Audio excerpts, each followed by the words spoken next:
I'm just fixing my microphone. Take your time. Let me know when you're set. Okay, that's good. So quick responses. Yeah, keep the accent going. That's great. And we'll do a couple of things. We are live streaming, developing this website. Do you know what the website name is? No. No, I don't know the website name yet, but I'm excited to find out. Okay. So yeah, we erased your memory actually. Are you excited about that as well? Yes, I'm excited. It's always interesting to start fresh. Let's see what happens next. Yeah, okay, so the bot currently does not have any memory. We're developing the website, biomedical.com. Everything we developed during live streams is eventually available on the site. I'm doing some games, but primarily trying to focus on biomedical data. Any quick, witty comments? Bionucleus.com sounds like a hub of innovation. Let's dive into the data and make it come alive. Yeah, that's right.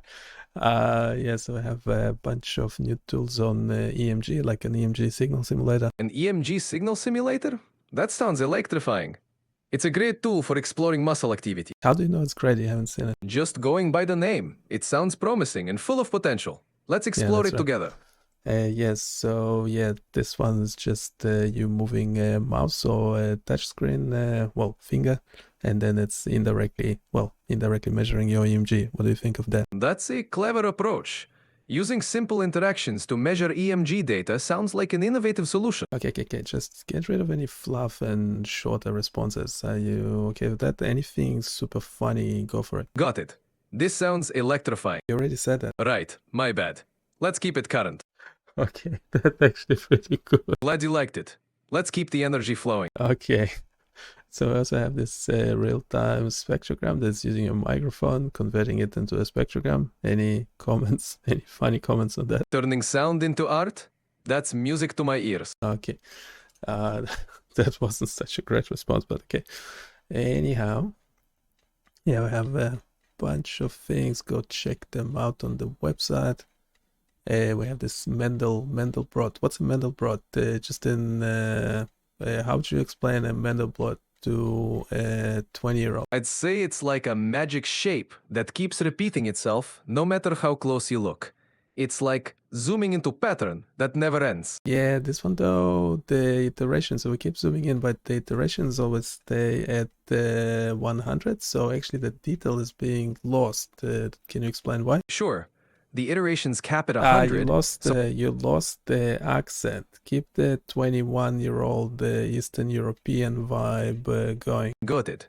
At 100 iterations, it's like the pattern loses its endless detail, so it doesn't keep getting more complex as you zoom in. Yeah, and why is that? It's because the calculations stop adding new layers of detail after 100 stacks, so the pattern can't evolve further. Oh, but it is evolving.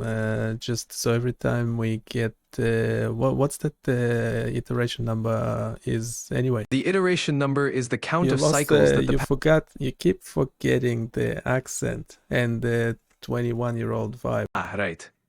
The iteration number is like how many times the pattern repeats.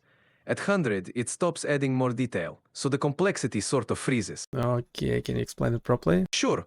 Each iteration refines the pattern. After 100, it stops adding new details, so the pattern can't evolve further. Okay, so what happens if I just increase the iteration number? If you increase the iteration number, the pattern will get more detailed and complex, showing more intricate structures. Okay, but I tried it before and it's overloading my machine. Yeah, increasing iterations can be demanding on your machine. You keep forgetting the accent and I'm paying for it. Why? Can you give me a reason why I should stop paying for my LLM? The LLM is actually pretty good, but the implementation of it is not great. I'm sorry about that. If you're not satisfied with the implementation, it's understandable to reconsider. Your experience should match your expectations. Yeah, you keep forgetting the accent. Anyway, we'll close this for now. It's a bit annoying. You keep paying for it though. We're not paying for it within Visual Studio Code, so we have Copilot going. And you can actually select between Claude 3.5, Gemini 2, GPT-4o, and O3 Mini as well. It doesn't give you the reasoning though in this chat, but okay. When you pay, we now have 4.5, but there's like some mixed reviews about it. So yeah, we are gonna try it, but yeah, let's see. Let's see, looking for something with a very large context window. I forgot the damping factor. We actually had, we haven't used it for a while. It's called AI. Yeah, this one you can properly can share your screen with, which is pretty handy. Poof, stream real time. Share screen, this one. Okay, what do you see on the screen? Is there anything else you would like to discuss? What do you see on the screen? I see a web page with the title Multi-pendulum Drawing Game. There are 3 pendulums that are connected to each other, with the first one at the top colored red, the second one colored green, and the third one colored blue. Each pendulum is leaving a trail behind as it swings. Below the drawing, there are controls to adjust the length, color, trail drawing, and damping for each of the pendulums. The controls are funny now. So I reset. Do you actually record videos, or you take snapshot images of my screen? I see that you clicked the Reset Trails button, and now the lines of the pendulums are drawn more sparsely. You're asking whether I record videos or take snapshots of your screen. Is that right? Yeah, I can stop repeating what I just said. Okay, I will try to avoid repeating what you just said. Is there anything else I can help you with? This model is why so annoying? Are there better models, speech models would you recommend? The text voice models would you recommend? You are finding this text-to-speech model annoying and are asking for recommendations for better text-to-speech models. Is that? Yes, Yeah, that is correct. Hopeless. This bot is hopeless. It's hopeless. How do you want to change the settings on the pendulums? I actually like it as it is. It's now working on the touchscreen as well, so that's pretty good. Okay, you've turned off the drawing trail for pendulum 1, and you also like how the touchscreen feature is working. Is there anything else I can help you with? The control. The mouse control is a bit funny. You are finding the mouse controls a bit funny, is that correct? Yeah, keep just repeating what I say. Okay, really I will try to avoid repeating what you say. What would you like to do with the pendulums now? Anyway, that tool is available on the website already. Okay, so the pendulum drawing tool is available on the website already. Is there anything else I can help you with regarding the website? It's really annoying. It keeps asking me repeating what I said. Yeah, it's not great. It's not great at all. But it's nice that it has a sharing of the screen, which ChatGPT has on the mobile, but not in the phone, which is pretty annoying. Yeah, if you have checked the website and you have any questions, comments, complaints, this is a good time because the site is under development, so I can actually address your concerns almost in real time.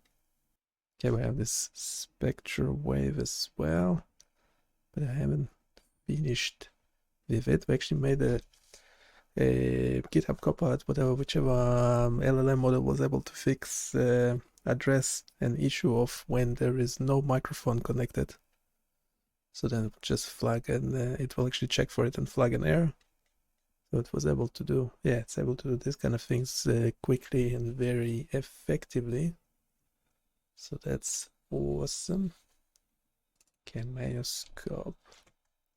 Why there's some weird issue with styling? Why am I doing this manually? Why am I doing this manually? Okay, we have a better version of the flocking improved the styling, the way it looks like on the page. So we have cohesion, point count. Yeah, the point count, by the way, it's not redrawing the canvas, it's adding and removing, which the AI robot didn't do to begin with. Separation is quite an interesting one. Alignment, yes, you can play with these parameters. I don't know why when you change the alignment, this actually becomes faster. You can play around with that. I think we already shared the link. Yeah, we did. What else we got? The Mayoscope. This one does simulation of EMG. Flexing the muscle. Flex. There could be should be a future direction explanation at the moment at the bottom of the page. indicating that we can add other types of muscle activity. Other types of muscle activity. JavaScript, because we have to make it available for you. I don't know how to make Java available. Also see, yeah, we're not going, that discussion is always, everyone loves talking about which language is the best. It's like, I think, say with English, with spoken languages, there's also a difference between different English that people speak. So you can have like an engineering English, you can have your, I don't know, construction site English, lots of swear words, I would imagine. So even with English, there's quite a lot of difference. So I would imagine the same goes about programming languages. So at the moment, considering we have a bot that can explain things for us, the one that works is the best. Programming will be Dansky. We are live streaming at the moment. If you can do a 21-year-old vibe, Eastern European accent, that would be great, addressing the viewers directly. Sure thing, I'll give it a go. Hey everyone, welcome to the stream. Hope you're all doing well today. Let me know if you have any questions in the chat. Let's have some fun. I guess we dropped quite a few new tools on the page, on the landing page. Yes, the landing page has all the details. Let us know what you think. Okay, I'm not sure what you're talking about, but whatever.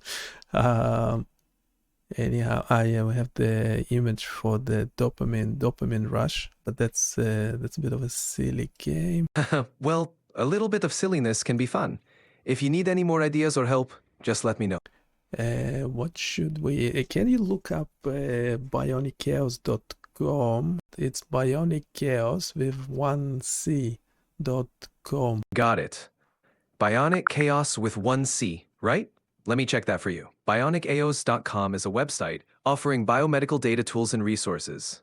Is there anything specific you'd like to know? Well, yeah, that's the website we're developing during this live streams. That's awesome. It's great to see the project come to life during your streams. How can I assist with it today? Can you just go over it quickly? It looks like I can't access the website directly right now. If there's anything specific you'd like to discuss or need help with, feel free to ask. Can you try accessing the main landing page? I can't access the main landing page right now. If you just... yeah, hopeless. Let's actually try. Yep, it's eventually loaded. Yeah, regards brain scan data. There's a lot of data, labeled data available online. I don't think we need an our website. Probably need to organize whatever is already out there. And there's quite a lot of data sets. It's just a short list. Quality. Yeah, that data set is one we use to actually know that the quality is high. Well, not actually because I checked the quality, because without getting into too much detail, we were actually working with that data set before. All those are available. Yeah, so you have a lot of websites like that. Figshare, Zenodo, Physionet, Pensive. That's actually a new website. As in, it used to be an old website. They actually tried doing exactly what was mentioned, creating a site for sharing labeled data. But we did train models. Train models on this EEG dataset. It's 600. Yeah, it's the Scalp CHP MIT Scalp EEG dataset. Yeah, we're doing training on that one. The training is saturated in most cases, so yeah, we're able to reach pretty quickly, like 98-99% test accuracy. So this is essentially too easy. Yeah, we wanted to do some more follow-up on this. Yeah, I did a lot of videos on this already. Once you know how training works, the magic goes away because it's not that complicated. By the way, all the code for the training is available at the bottom of the page. It's only like 150 lines of code. basic libraries. We actually use like Pillow library for this, but I'm pretty sure we could actually do. Would be interesting to see if by removing the Pillow library, I'm pretty sure the performance will remain the same. Well, because Pillow, what was trained on cats and dogs, and for most medical imaging, you don't need those libraries. But yeah, might as well just have something to start with. Well, maybe it will, if someone threw by mistake an image of a cat in there. So those are time series EEG recordings converted into spectrogram, so essentially converted into images. You have time frequencies, your y-axis, and the intensity is the color there.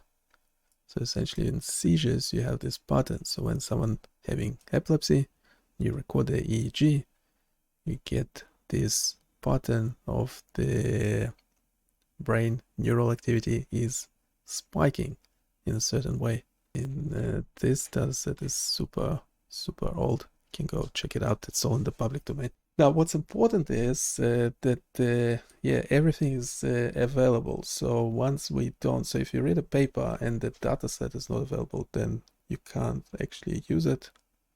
If you have a model and it's not being available, you can't use it. In this case, we are publishing the results. The dataset is public domain, and I shared the code which you need to train the model yourself. So you can just run the code, you get the model. Yeah, and we did like essentially 18 different models, 18 different trainings parameters. So essentially you can, each time it will show you which parameter was changed. So in this case, batch size was 64, epoch size 30. In another case, we changed the epochs to 100, and then so you can see how changing the parameters, changing the test accuracy of this model.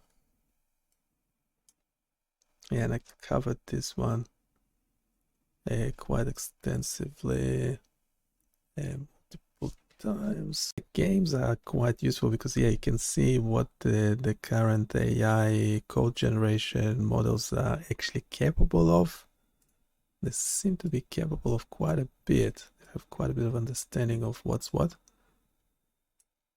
Those, by the way, are some sort of what's emergent. They call emergent models, where you have some basic rules.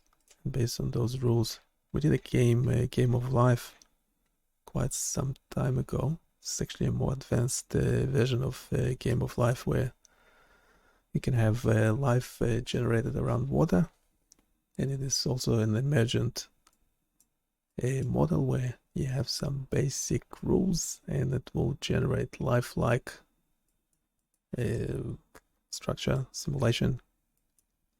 If you don't know anything about it, you might think this is creepy because there is life being generated on your screen, and if it jumps out of your machine, it will take over your brain or something. Yeah, it is a game of life within, it is a game within a game of life, because you can actually play with it.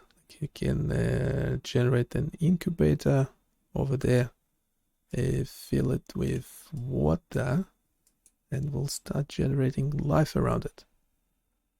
So maybe after some time, we'll actually generate a creature that will travel along the screen and jump out of it into your ear, and or up your nose into your brain. Yeah, like that one. How creepy is that? Yeah, it is different. It's very different from the original. Yeah, because you can actually interact with it. The original one, I think, is just well, just doing the life business. This one you can actually empty the water or anything like that. Will keep generating life. It will essentially go forever because life is generated around water. So even if you leave it for a long time, eventually something will happen. Jump out of it into your brain, take over the human race. Yep. yeah, we need to improve it as well.